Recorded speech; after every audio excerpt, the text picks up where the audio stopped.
Hello, and welcome to The Road Already Traveled, a podcast where we feature lessons from successful entrepreneurs and the professionals that serve them as they share their inspiring stories and insights. Now, let's get started with the show.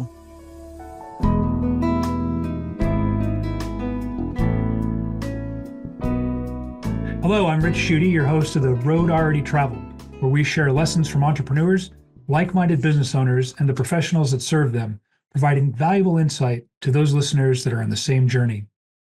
This episode is brought to you by Avalan, a wealth management firm dedicated to personalized financial, business, and investment planning for entrepreneurs as they make their way in our chaotic world.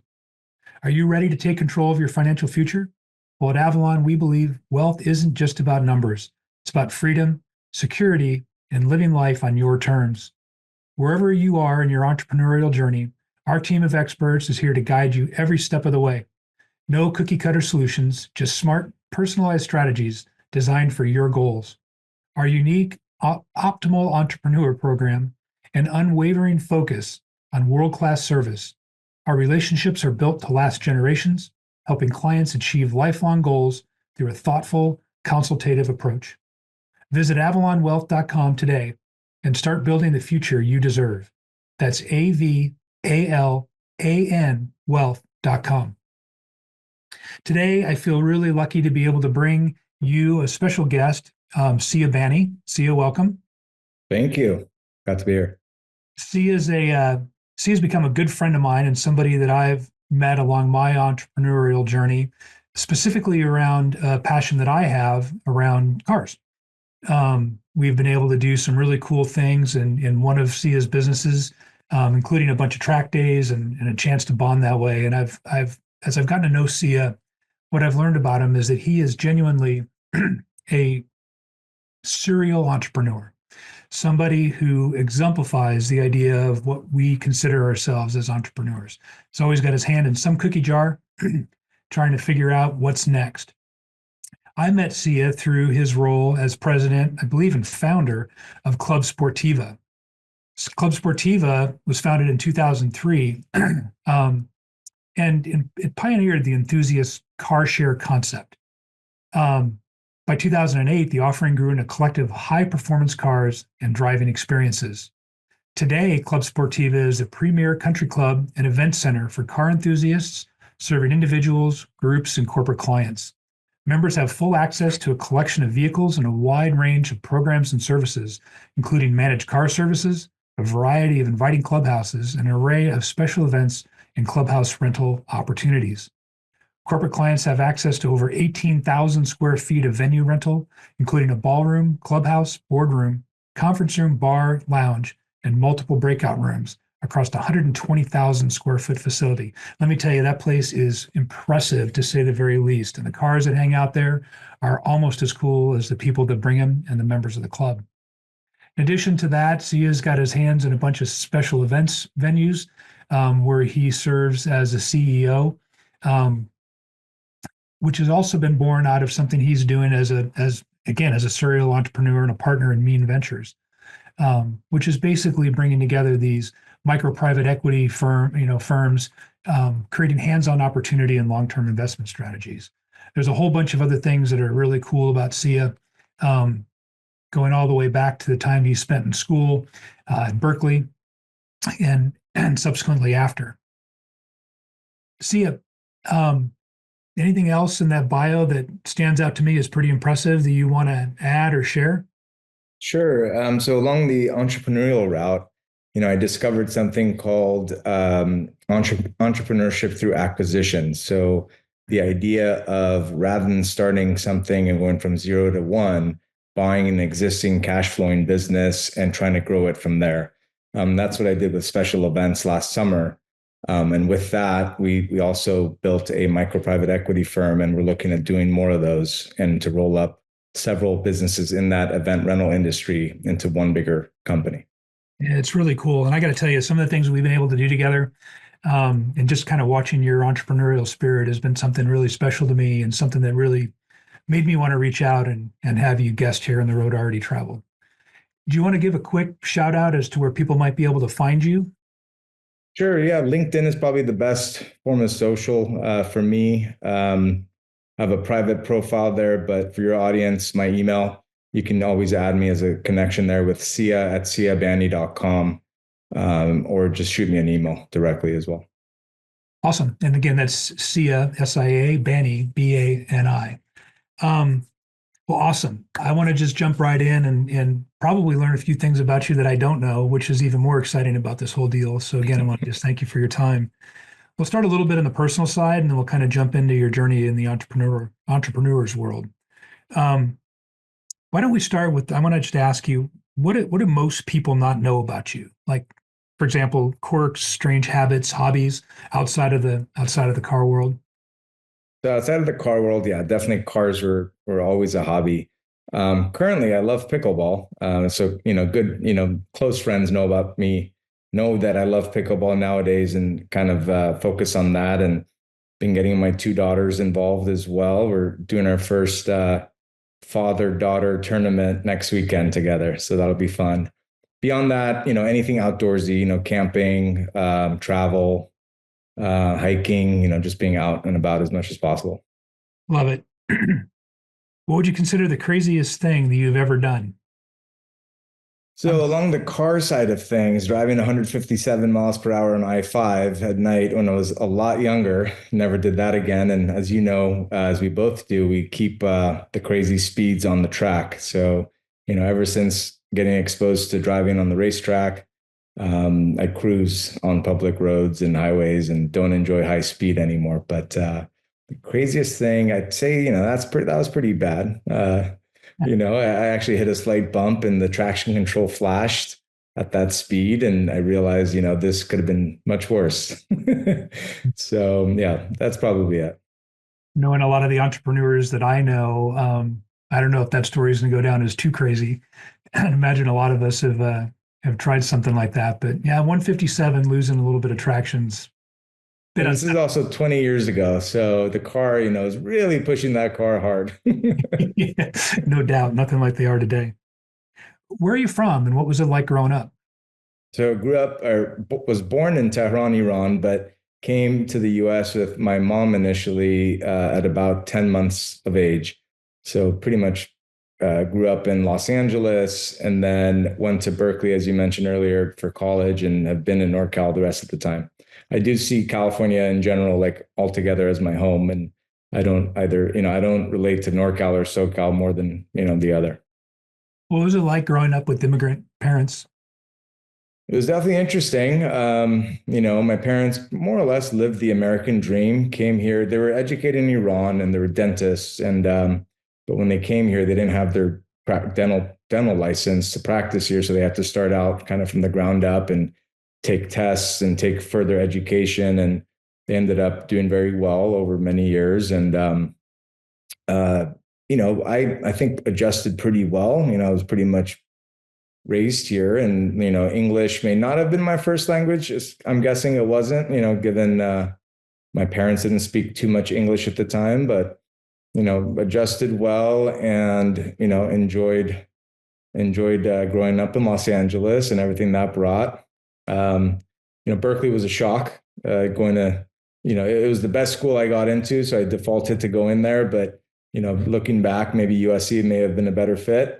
But it was quite a different environment than what I was used to in Los Angeles. But I love NorCal and living in this area, ever since. That's awesome. So as you were growing up, this is an interesting question to me, because a lot of times, like, especially with entrepreneurs, it's like growing up, you want to be a million different things. Oftentimes, sometimes it was just more single focused. But what do you want to be when you grew up? And was there a particular inspiration or influence that pushed you to think that way? Sure. So as you can imagine, immigrant parents, professionals in the dental world, becoming a doctor or dentist was kind of the trajectory that was instilled from early on. But the very first job I wanted, funny enough, I was fascinated with garbage trucks, and I wanted to be a garbage truck driver. And this is when I was around 3 years old. And then I think as I got older, I thought being a doctor would be cool and my parents would be proud. And then went to college, and I actually was going down the pre-med, pre-dental path. And I had started my first business there. It was called Auto World Forum. So it was a car forum before, everything was on Facebook for forums and things about cars. But it was an independent website that basically brought people in from around the world to talk about cars. And we had multiple different topics and threads on this website. And I started selling advertising, back when I was 19, banner ads. And at the time, this early 2000s, my customers did not know how to value ad placement. They're just fascinated by the web. And I was charging a minimum of $1,000 per month per client, having a banner ad on the website and not providing any metrics of any kind, just for them to have an image up there that revolved around. And I was making a lot of money in college doing that, and using that money to then invest in the stock market. And I always joke that I made the easiest money ever when I didn't really need it, just because it was so easy. So, I was still doing school. I was heavily involved in my forums. I got involved in the Audi forums as well on a different website. And that's when I bought my first expensive car with the proceeds from the website, and some of the investing I had done. I bought myself an Audi S4 while I was still in college. And so that's where it really got me involved in car clubs and the network. And all the while, still going down the dental path. And I didn't realize that, that path wasn't my passion whatsoever. I actually enjoyed business, but I didn't know anything about business. Right? My parents, yes, they had their own dental practice, but as sole proprietors, they weren't too savvy in business. I was going down this pre-dental medical path and even took the dental exams and everything to apply to school, but finally realized one day that isn't what I want to do. So about senior year in college. So of course my parents weren't happy about that. But I said, you know what, I'm going to get a job out of school. And at the time, software was huge, got a position in software, got into sales. And then decided I need a crash course in business in order to really understand business before I can become an entrepreneur. That's when I signed up for evening MBA school at Santa Clara University. So I was doing this program called PACE, Professional Academic Career Edge, for younger business people that didn't have too much work experience yet, but wanted to learn about business. And for me, that was my crash course in business. Got kind of the foundation, and then after that, continued my career and eventually got involved with my own businesses. Excuse me. Actually, that's really cool. And as we transitioned into business, from the personal side, I think you did a really great job of kind of already hitting the first question I was going to ask you there about how you started that journey. I found it really interesting how that interest in those auto forms, those car forms, really translated into what you're doing with this spectacular club that you created with Sportiva. And I got to tell you, folks, if you're listening, if you're a car person at all, you've definitely got to check out Club Sportiva and see what it's all about. It's a pretty special thing you did. So it sounds like there's a lot of tie, right, between, kind of that personal story and into that business venture. I want to focus a little bit on Club Sportiva and not take away too much from the other things that you're doing. But how did that idea actually get going? How did you translate all of that into that? Yeah, you bet. So Club Sportiva actually existed before I got involved with it and bought out the owner. So I'll give you some history. So it started in 2003. So I was still in school at the time. So it started in 2003 as a classic car timeshare concept. And the idea was members would join the club, spend 10 to 30,000 a year, and then get a set of points to then use on cars during that year that they had their membership. And all the cars were classics, classic E-Type. We had a Shelby, I think a Shelby replica, must have been a replica, previous owner, so it wasn't ours. A few other classic cars. Then eventually they realized that the modern exotics are more interesting. And that owner, that founder, was actually replicating a concept that was started in England called Classic Car Club in London. And so classic cars in Europe, more popular. Here, the demand was more for exotics. And then the other problem the original founder had was classics broke all the time. So they were constantly picking up vehicles that broke down in Napa, et cetera. So I was still in school when I had joined through my own forum. I met others that were part of something called Audi Club, and I was really interested in an Audi S4. So I ended up through networking through the Audi Club and Audi forums, meeting someone who you may have met, Jim Lynch. He's been a member of Club Sportiva for years, and he was probably my first mentor. Right out of school, we both had the same car, and he told me that his good friend just signed up to buy Club Sportiva from the original founder, right? So this is back in '08. And he may need help. And for me, I was at the time in digital media, selling advertising, kind of tying into my college business that I had. And I was at a startup, had about 200 employees, but we were a startup business unit within a little bit of a bigger company in the whole digital marketing space. And he said to me, "Hey, you may want to come consult, or, we'd love to get your info. You're a huge car guy. You're young, you have energy. You just got your MBA. Why don't you come help us out?" And I did. And of course, the business was really intriguing. So he had just bought the business. His timing was horrible. He unfortunately bought it. It was October 10th of 2008. Ouch. Yes. Right. So, and he signed up, and the acquisition of the business was really more of the brand and taking over a lot of the car debt. So at the time, we had a Lamborghini Gallardo Spider manual. We had a 430 coupe manual, a Maserati Spider, an Aston DB9, a couple other little cars. But basically, it was about $1.5 to $2 million of debt on these vehicles that were relatively new, that halved in value overnight, probably by November. So a month after he bought the business, we were officially in a recession, and all these cars were halved in value. So as you can imagine, the second owner in that original year was struggling big time and trying to keep this Club Sportiva business afloat. I think he lost something on the order of 400 or 500K just to keep the lights on. And I got involved a few months after, consulting and trying to figure out what to do with this Classic Car Club membership when no one was signing up to become a customer. So with my online advertising background, I told him, "Hey, we should probably just switch and make this a rental car company," because we were noticing people inquiring about renting a Lamborghini for the weekend. But that same wife that was booking that rental for the husband for the weekend didn't want to join a club that would show their friends and family that they're part of this high-end club when everyone else is losing their jobs in the recession, right? So they just wanted incognito. We would deliver vehicles near their home, but not at their home. We would deliver to sites in Napa, et cetera, just for them to have a fun time on a weekend. So it made us realize we should probably have a rental model for the non-member population. And that's what allowed us to stay afloat while all the other exotic car clubs, exotic car rental companies were going out of business.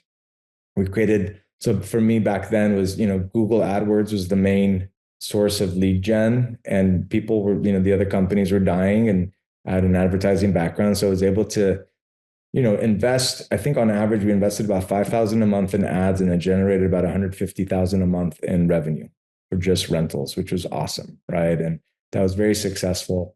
And I'll go and pause there because, the story continues, as you can imagine. Yeah, one of the coolest things for me in doing this is that I get to learn so much about people that I feel like I already know a lot about. And that's actually some background that I didn't have. So super cool. Just indulge me for a second.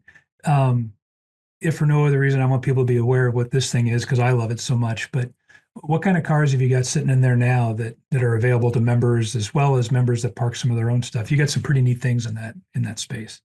Yeah, we do. We have some really cool cars. So the model has changed quite a bit. The rental piece that I just paused on, we don't really offer any rentals to the outside public world. We do have a car sharing program for members.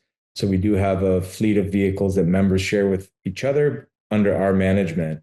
And in essence, they can take out cars from a classic Ferrari 355 manual, a 355 Spider with a 6-speed transmission, or they can take out the latest Huracan Evo that we have in the fleet. We have kind of more basic luxury cars as well. We try to get cars that may not all be just crazy sports cars, but unique cars that, older gentlemen like yourself or myself can Ouch. enjoy, not just kids. We're not catering towards kids, right? So not to poke fun at us, but cars that may have been dream cars for us in the 90s that we didn't have access to. Yeah. So we'll try to bring those in the club, right? Um, so really cool cars on that sense. And then on the storage side, so Club Sportiva today isn't rentals, as I mentioned. It's a membership club and an event center, as you had said previously. And on the membership, think of, country clubs focus on golf or tennis, and the members there may do things outside of golf and tennis, but that's the core. For us, the core is this passion for cars. And then we offer services for members that may not just be access to cars, but, storing their car or helping, we have a detail team that details cars, the ceramic coating on cars, and everything else that you can imagine that a person can do with their car. Our team is a concierge and transports vehicles to other shops, tuners, dealerships, et cetera, to get those cars prepped for whatever they're doing. So a lot of service, we call it managed car services around cars. But the most popular service we offer is car storage. So storage being people don't have room, they may have converted their garage into another bonus room for more real estate in their home, or they already have 3 cars filling up their garage and they need more space for their toys. So we offer that service for members to store cars here. And on the storage side, we have things like an original Shelby Cobra worth $2+ million. We currently are housing a Ford GT, a Lawman Sorry edition that's Steph Curry, Under Armour, and the Warriors all partnered up for this really cool car. And I'll send you a link, after the shoot here. But it got a lot of press, and that's sitting in our showroom floor right now, being stored here for them. So a variety of different cars, classics, exotics, hypercars, ultra exotic cars, things of that sort being stored here. That's amazing. I mean, I absolutely love that. Do you want to touch a little bit on what you're doing with some of the micro venture stuff and the event stuff? Is that something that would be meaningful to you to touch on? Sure. I'll just finish kind of the thought on how I came to be with Club Sportiva. I like to call myself a refounder, right? So that I didn't, I'm not the founder of the original name or concept, but it's changed 180 degrees in the last 15 years of my involvement. So, I got in and I got involved with sweat equity. So basically, when I partnered with the second owner who was losing a shirt on the business, I ended up getting 5%, 10, 15, 20. Ultimately, we got into about 50-50 arrangement. By 2012, we were 50-50 on the business, and he was busy with other things. So eventually I worked with our good friend Carl Heinz and bought him out. And so I became 100% owner in 15. And that's when things really started changing for me. Like, I had control. It was my baby. I didn't have to worry about a partner being here, not being here, putting in the effort that I am or not, right? So the complexity of having that didn't allow me to really dive deep into this concept. But that's when we made the biggest changes and the biggest growth, and taking over the entire building, the facility, and then getting into the event center business. So the big market opportunity for us was getting into events and basically people and companies wanting a really cool venue that's unique amongst these cars to throw parties and events. So we do everything from private, meetings for groups of 10 to 20 up to 500-person trade shows and corporate offsites and product launches, et cetera. So that's been really fun. And that is kind of how I got into this new business where, we're doing events there. We're constantly renting equipment to bring in chairs, tables, stages, et cetera. And a good friend of mine through EO, actually, he's a forum mate and breaking our rules there, told me that he was interested in selling his company called Special Events. And the website for that is specialeventsrents.com. And what they do, or what we do now, and I always forget, it's been mine for 8 months, is we provide large event rental equipment. So think tents, structures. Think of it as temporary construction. That's pretty much the company that we have. We have a temporary construction company that sets up huge events all around California. This next week, we're doing something called Sea Otter, big bicycle race at Laguna Seca. Huge job. It's a week long, but it takes us about a week to set up and another week to break down. And we bring in all these tenting, structures, et cetera. And this company's been around for 30 years. the previous owner, a good friend, has had it for 20 of those 30 years. It's been his cash cow. And he told me that he was interested in selling. And Karl Heinz and I partnered on this. And, our good friend who does M&A deals, we got this done for us. And we're now looking at expanding with this by adding bolt-ons to this company, and we're buying others that are in the space that may be competitors, and eventually creating an aggregate that has a lot more value and, get a big chunk of the California market share. I love how you weave that story because, for people that may be listening to this at some point, there's so many different ways to identify as an entrepreneur, right? And so many people think that that's being an entrepreneur is being the person that, has the idea, found something, turns it into something enormous, right? And moves on. And a lot of us that may be wired like entrepreneurs never think that we have opportunities to explore that entrepreneurship, other than just having that wow idea that may never make it. So I love that, you were able to go into an explanation of how that genuine spirit of entrepreneurship and the mindset, the creativity can show up, in various different businesses, just in a different way once they've been acquired, right? Whether it be, through partial sweat equity and then eventual economic investment, or just pure buying out somebody else's idea that you can improve on. And it sounds like that's what you're doing here in this next venture as well. So it's really cool, right? Because again, there's so many variations or definitions of what an entrepreneur is. And I love that story. Thank you. Yeah, it's been fun, being in it. I'll digress one more minute going back to Club Sportiva. I mean, aside from just all the other stuff that you'd explained, there's a really cool cigar room sitting in there, a great little whiskey bar upstairs, and again, as a matter of fact, I'm a member, and when I'm up in the Bay Area, I'm able to head in there and set up office shop space for the day, so I'm not searching around for it. So it's pretty awesome. I can't speak highly enough of it. Although my favorite office space at Sportiva is out on the track. So always fun. You know, what's really nice about having just a conversation is like, I was going to ask where that idea come from, what were the early days of the journey like, but I think, you did such a great job in weaving that tale that I'll shift from going to that. But this, I think, is a great question, specifically like how you said, in 2012, when you took over and switched that model 180 degrees, was there a specific turning point that you can look back on and go, okay, this event is what made this what it is today? Yeah. I wish it were just one and it were as easy as that, right? But as we both know, I've pivoted so much in this Club Sportiva business. There's been so many pivots. But in 2012, the big pivot there was we were getting out of the recession. We were doing well with the rentals, and I wanted to revamp the rentals and the driving experiences. So back then, what we did really well was Groupon had just come out, and they were looking for unique experiences. They had a really merchant unfriendly model where they would discount your offering 50% and then give the merchant 50% of that revenue that they collected. So merchant got 25%, right? And so I was able to negotiate with them, we'll discount 40 and you only keep 10. So I get to keep, let's say $1,000 experience got discounted to 600. I kept 500. You got the 99 or whatever, $100.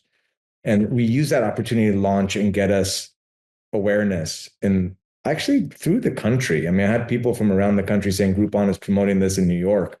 But it was this driving experience of driving 6 exotics all in one day, 120 miles of back roads. And that really put us on the map. And it allowed us to get utilization, whereas the original owner was struggling midweek. They had no utilization, but for an experience where you can pay $1,000 or with Groupon 600 and come try 6 different Lamborghini, Ferrari, Aston, Lotus type vehicles all in one day with a lunch included, became the best gift. So that allowed us to not only get out there, generate some revenue. I think we did at the time, this was huge for us, 80,000 of revenue in 3 days with phone sales. Like people, I don't think they were booking online back then. They're just calling in and We ramped up the team, which we all, a lot of businesses apparently with that kind of influx of demand, thanks to Groupon in the early days, went out of business because they couldn't handle it and they got bad reviews. And so that shut them down. But we were able to manage that and get a lot of volume in Tuesday, Wednesdays of every week, back to back. The restaurant we used to visit put a special burger on their menu because we were there all the time, right? Called the Club Sportiva burger, which was a blue bacon hamburger, right? Cheeseburger, which was my favorite. But anyway, the influx and the marketing awareness that we got because of that program led to a lot of people wanting to become members again. And so at the time, the big argument I had with my business partner and one of our head employees was, you cannot make this a monthly due, like a subscription model. People aren't used to that. They're used to just paying their 10 to 30 a year, which we only had 4 members at the time, right? We didn't have a membership model through the recession. And I pushed hard and I, put my foot down, and that conversion of just charging 100, I think at the time, 150 a month, just to keep people retained and, get them in the door, made all the difference. That push probably allowed us to survive the COVID pandemic timeline, right? Because that's another story for maybe another day.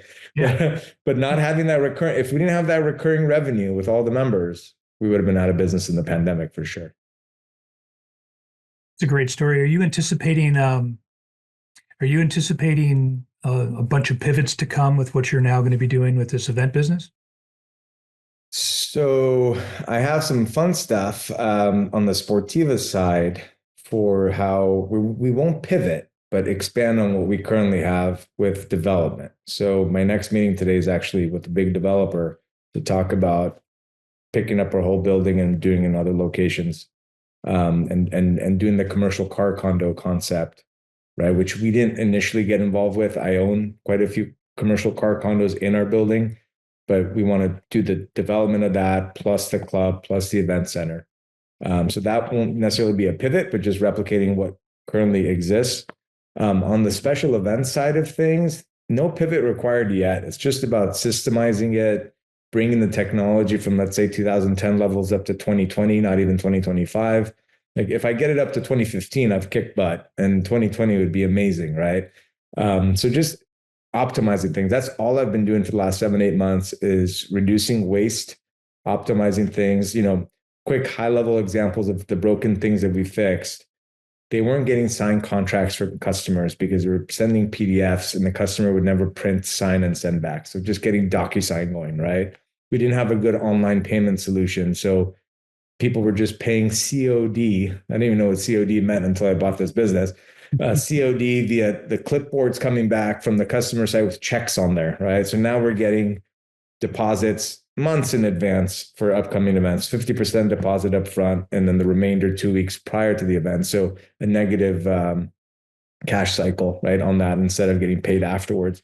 Totally helped the financials, as you can imagine, right? Yeah. So optimizing all these little things, and then really focusing on just expanding and doing more marketing. I haven't even got into that. It's just capturing all of our, there's a bunch of accounts online, social media presence, et cetera. We now control all that, and there's a little bit going on, but for now, the lowest hanging fruit is just optimizing all the broken pieces and making the lives of our employees easier so that they can produce more easily, right? From sales, we use Slack now, and I have employees there that have been with the company 30 years. They're older than you and I are, right? So in their 60s and onward, and I have them on Slack, and they communicate with each other through Slack now, rather than just getting up and walking to the office and asking, do you have a minute? And that used to be the scenario, or phone calls. So it's been super fun, and no pivots yet, but for now it's just cleaning it up and continuing to try to expand in the same industry. So one of the things that I'm hoping to be able to achieve in this podcast, right, is for other entrepreneurs to learn from our stories. And you've already had a bunch of great little nuggets. I mean, even pre-collecting, right, in terms of the impact that has on a balance sheet and on your financials and your P&L. But sometimes it's not just the wins or just the ideas, right? But a lot of things that we learn are also from our losses, right? From those things that didn't play out. Maybe you've got a couple of stories that are not directly related to the business themselves, but stories that happened in and around them. Maybe one that was like a big win, like, hey, this is something we did and it was like unbelievable. And I know you touched on that idea, coming out of the recession, but maybe there's one that gives you an opportunity to talk about something you did during COVID, or not, but like something that was a story about something that was great and maybe a story about something that kind of sucked. You bet. I have plenty of. I was actually talking to the Sportiva team the other day. We do this daily stand up every morning, and it's more about like what we're working on high level. And I said, hey guys, we should probably talk about just the win from yesterday. Just share a win because we're so busy, especially as entrepreneurs, focused on the problems. Like when the win happens, we're briefly excited, maybe 5 seconds, and then we move on to the next problem, right? So I want the team to talk more about the wins we have. So we always end on a positive note on that daily stand up that we do. But let's think. So negative things, I can tell you thousands probably. A fun one, which is kind of interesting and really sucked at the time on the Sportiva business. I think this was back in 16, maybe 15. We had a fraudster. We had someone that was renting cars from us, and this was in our location in LA. He had actually rented up here as well, and he was spending thousands. I've had customers that have spent 30,000 a month in renting vehicles, recurring, right, until they ran out of money. Just crazy stuff. So it wasn't too far-fetched to have a guy that was spending 10,000 a month or 20. I think it was like maybe 10 to 20,000 a month renting really high-end cars. And I get a call one day from the Secret Service. So the Secret Service is responsible for protecting, presidency and like kind of the brand of America, right? The United States. And so fraud and wire fraud and things of that sort fall under the Secret Service. I didn't know this. So they call me up, or, obviously they call the company and the team gets a hold of me, that they were hunting this guy that was basically, he was funding credit cards somehow or debit cards using illegally sourced funds and then using that card with our system, which our system didn't catch. And so at the time, we probably had 50 or 60K worth of spend from this guy from like in November of 15, maybe to January or February of 16. And basically he was saying, hey, this is all fraud and you're going to get charged back from your merchant provider very soon. And we need your help in arresting the guy because he's wanted for doing the same thing to a couple of your competitors in New York and even in Los Angeles. And, I got on the phone with one of the competitors and he corroborated the story of like working with the Secret Service because it sounded, too crazy. But ultimately got hit with a 50 or 60K chargeback, which, as you can imagine, back then when the business was rental in January was really tough, right? Because it's a winter month where normally you've made all the money in December and prior, and the January just, using your reserves. All of a sudden, this huge chargeback. So that really sucked. But it was kind of cool and unique that we worked with Secret Service to catch the guy and he went to jail. And I think I finally got some settlement from this whole thing for $430. Like 5 years later, they sent me a check from the government saying, here's your settlement on this fraud. Oh my gosh. So that was a major loss at the time. It was pretty big. What did you learn from that? Did you learn anything? Did you change systems or processes in terms of how you engaged? Exactly. So at the time, our checkout process of the vehicle didn't have so our process on the rental side, which again, now it's with membership and members and they're, basically there's background checks done without being a full-on background check. The way we do it is with insurance verification, residents matching the insurance. So, brick and mortar, right? There's no technology necessarily to verify insurance is valid with the matching residents. So a team member does that. But now we have an app that scans driver's licenses to make sure they're legit. And so the app to scan the license that shows the actual address of the person that matches the name of the person and the rental contract, et cetera. We now have a tool for that. It didn't exist back then. So the credit card fraud process, which was punched in online at the time, even, it still didn't matter. We just got hit because he was able to fund. He was using a legit credit card funded by illegitimate funding, right? So there's no way for us to track that. And ultimately, the merchant loses in these scenarios. Was that was that one of the catalysts that had you shift the model away from the rental Yeah. focus. Yeah, for sure. The rental for the non-member, we were spending, that was one of them. So the big catalyst there was Google Ads ended up becoming not cost effective. The 5K of investment for 150 of revenue per month, that went away by 2015, 16. At the time, I'd already spent, I think it was about $1.5 million or $2 million of ad spend over the years that we had the business just to generate the revenue. So you had the AdWords effectiveness going on. I mean, I always ask people, especially EO or entrepreneurs, I said, when was the last time you clicked on an ad? No one clicks on an ad. You click on the local result. Like, I don't click on an ad, right? I click on the local result that pops up that has the best reviews. So the whole Google Ads piece went away in that sense. Plus, it got very, very expensive. So that was a catalyst for getting out of the rental piece. Then the characters. So I had this guy, I can name another guy. I had a guy that he was the California lottery truck driver, and he had stolen scratch hits or whatever and on delivery to the convenience stores. So this guy comes in to rent a car. And I remember I told the team, I use it as an example. Anyone that comes in, a walk-in for this business of what we do and how we're not really retail friendly, a walk-in, you're red flag, for sure. Like, be aware something's up, and especially if they're not trying to negotiate on price. So if they walk in and they just want to rent, something's funny there. So this guy comes in. So I work with a private investigator for this one for California's lottery bureau to find this guy. He rented a car because he was stealing his own delivery product, the California lottery tickets.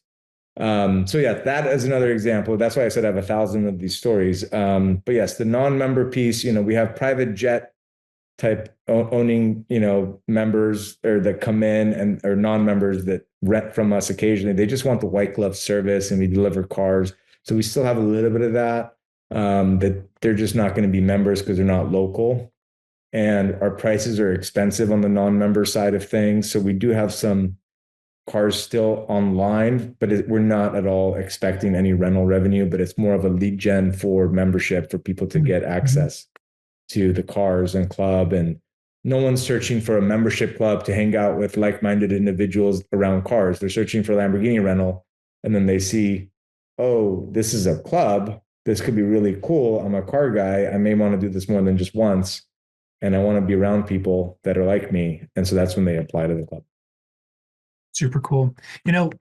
Sometimes, a lot of times, all the time, we've got challenges that we're faced with as entrepreneurs within our business. And you just shared a couple of really interesting stories, but have there ever been any challenges that have become more personal to you, in your own personal life in terms of how you're balancing business, your journey as an entrepreneur and what's going on personally? Are there challenges you've had to overcome there? Or are you truly that forever optimistic guy that I've gotten to know that's everything just rolls off your back and it always works out?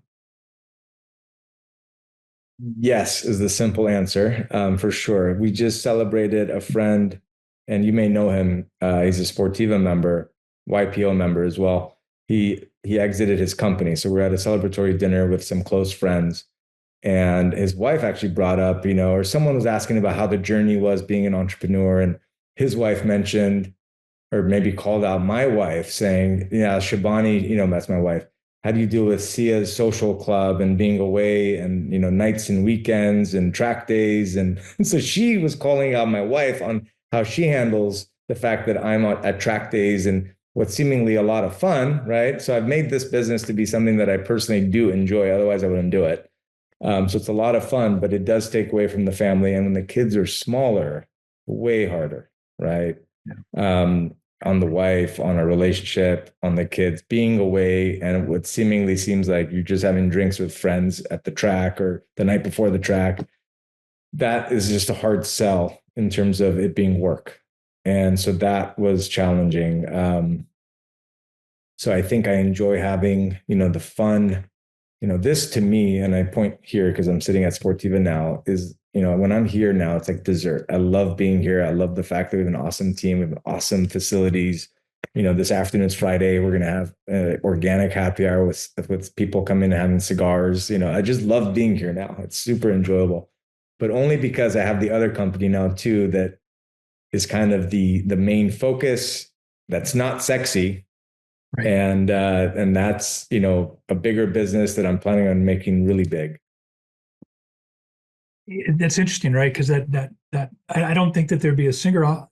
Let me try that again. I don't think there'll be a single entrepreneur that's listening to this podcast that doesn't relate to what you just shared. And it's a big problem, right? You know, we do what we do because we love it, we enjoy it. That's why we're successful at it. And a lot of the things that we have to do along that journey does seem like, to a spouse or a significant other, like, it's like, yeah, you're out there having fun and mingling and doing the social thing, and it's like, and I'm stuck here with the kids, and it's like, no, actually, I'm working. and Yeah. and I can't imagine there's a single person listening to this that does not resonate with at some level. So thanks for that share. Do you have any single proudest moments along this journey that you could pinpoint and talk about, like saying, you know, I freaking did it. That was epic. But no, it's about celebrating the wins, right? I got to remember some of them. I think so. I'll start with the most recent. It's buying this company, the special events company, because I had started looking into like micro private equity 3 years prior, using EO as the platform. We brought in speakers. I brought in an author of the book that I read that I love called Buy Then Build. It's about buying businesses, then building from there. And then we did the podcast. I think I mentioned, or maybe you were there for that one, but one of the events I think you made, where we brought in this acquisition entrepreneurship podcast host, and we brought in a panel. So been learning so much for 3 years, and then finally, when my friend forum mate said to me, "Hey, I want to sell special events," and I knew of it, I thought, "Oh wow, that's too big of a business." You know, mentally, it felt like it was 2 or 3 minutes of me just thinking about it before I responded to him. But for me, it was probably in reality maybe 10 seconds where I thought, you know what? This is it. I got to jump on this opportunity and make this happen. From a buyer's perspective, Weston, my friend who sold it, is a good friend. The trust factor's there. I know he's been kicking ass with this business. This is the business to buy. So I'm proud that I pushed on that, pushed it forward, and we got it done last year. So that recently is a huge win. Let's see, on the Sportiva front, we've gotten some really cool press. You know, I had that driving experience I mentioned. We got so big with it, Costco reached out, and we were actually in the local Costco selling that driving experience. And it was interesting at the time, we just thought Costco's a discount store, but the reality is the socioeconomic levels of people that shop at Costco are on the higher end, and they're just looking for good value that's vetted by Costco, right? So we ended up doing that. That was pretty cool, which, you know, may not be the, you know, to others, maybe not as impressive, but I love the fact that we had a Lamborghini at Costco in Mountain View. You know, this is some years ago. Beyond that, I get the wins for me are the cool network of people we have. We have successful individual contributors, engineers, et cetera. And then we have billionaires that are part of this club, and everyone's humble, everyone's an enthusiast. And we have this awesome community of people, you know, you've experienced as well, that just want to have fun together. Right. Yeah. So that's almost a daily win. So we're running short here. I know we got about 5 minutes left. You'd mentioned Jim Lynch earlier in the conversation as a mentor. Are there other people that you could point to along the way that have been meaningful to you, that maybe you just want to give a shout out to, just in lieu of the time that we have and not getting too deep into it? Yeah. So Jim, definitely a mentor when I was, you know, 20, 21, 22, and he was a seasoned executive working at, you know, at Cisco, and dabbled in entrepreneurship on the side. And then he also put me in touch with the second owner of the company that I bought, right? So very valuable. In terms of others, you know, I have a amazing friendship with you. You probably know who, a mutual friend of ours, Karl Heinz, right? He's older than I am. He was actually, oh, this is funny. You'll actually appreciate this. He was the original Sportiva founder's attorney that put the documents together for Club Sportiva's formation. He's the one that sold the company to my ex-partner and basically screwed us over for a couple of years because we had all these earnout payments we had to pay. And we felt that we got kind of shafted on the deal. And then he walks in one day about 10 years ago saying he wants to be a member again. And I made sure our prices went up that day before he showed up. Before he did the paperwork, our prices doubled, right?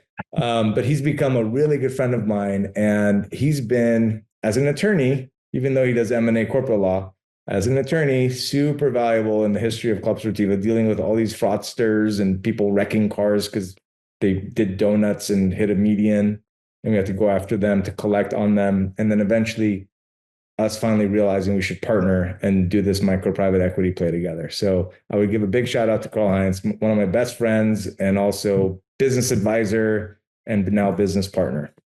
Yeah, Carl Heinz is an excellent M&A attorney for sure. And I've gotten to know him as well. I love that you doubled your prices for him. I'll also call out here that he's also older than me. So I want to make sure that. Okay, good. But that's really cool. Is there one piece of advice that you've ever gotten that you would consider to be instrumental in your journey that was just really, really valuable to you that our listeners can take away? In the business journey, I'd imagine, right? Yeah. I mean, I'll give you a quick one. So my ex-partner doesn't get too much credit from me for many reasons, but he did actually teach me a couple things. One was on the personal side, being a father. He said, our job as parents is to enable our kids to be independent as fast as possible, meaning like you get them so that they can be self-sufficient if you die tomorrow. So that was a big nugget I took away from him on the personal side. On the business side, the best advice.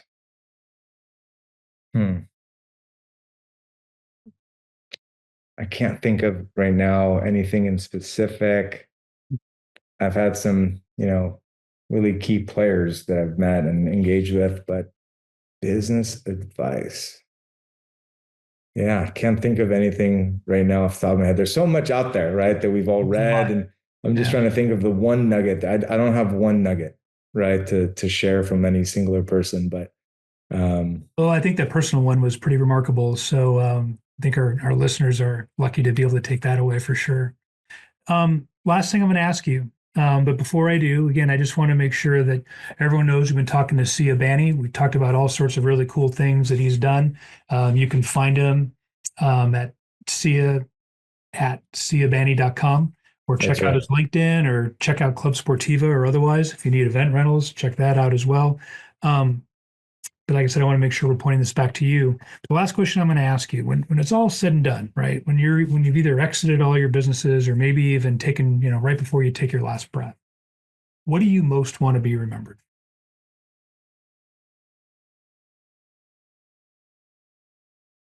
So with the help of VO and us kind of, I remember with one of the first events I went to, the founder on the stage presenting was the founder of he was like 28. He'd sold, it wasn't Constant Contact, but it was a similar name that he sold to Salesforce. It was an add-on to Salesforce, but basically email marketing tool. And I'm like, what is this kid, 28-year-old, going to teach me? But he basically had said, the business you currently have or you want to start, you got to make sure your personal mission and your business mission statements align. Otherwise, get out of the business, change the business, or hire someone to run it for you. And at the time, being like Sportiva only and having a rental model, my personal mission statement did not align with the business's mission statement. And now it's changed into the network and people adding value. So my personal mission statement is to add value to all the relationships in my life. So what does that mean? Customers, vendors, my kids, my wife. If I just focus on adding value to everyone I meet and I engage with, anyone that I have a relationship with, my role is to add value to them in some capacity. And that gives me fulfillment. Well, see, I'm going to tell you that you've personally, as a friend, have added a lot of value to me. I'm sure for anyone that gets to listen to this last hour of chatter, will agree that you've added quite a lot of value to them as well. Your story and your journey has been fascinating to me. With that, I'm going to go ahead and call this thing a wrap. Sia, thank you so much for your generous share today. And for all the rest of you, we'll look forward to seeing you next time on the road already traveled. Take care. Thank you, Rich. Appreciate it.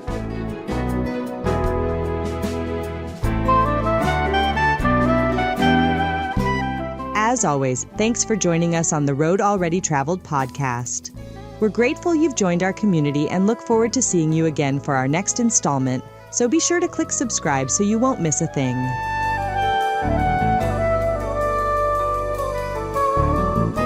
This communication is for informational purposes only and does not purport to be a complete statement of all material facts related to any company, industry, or security mentioned.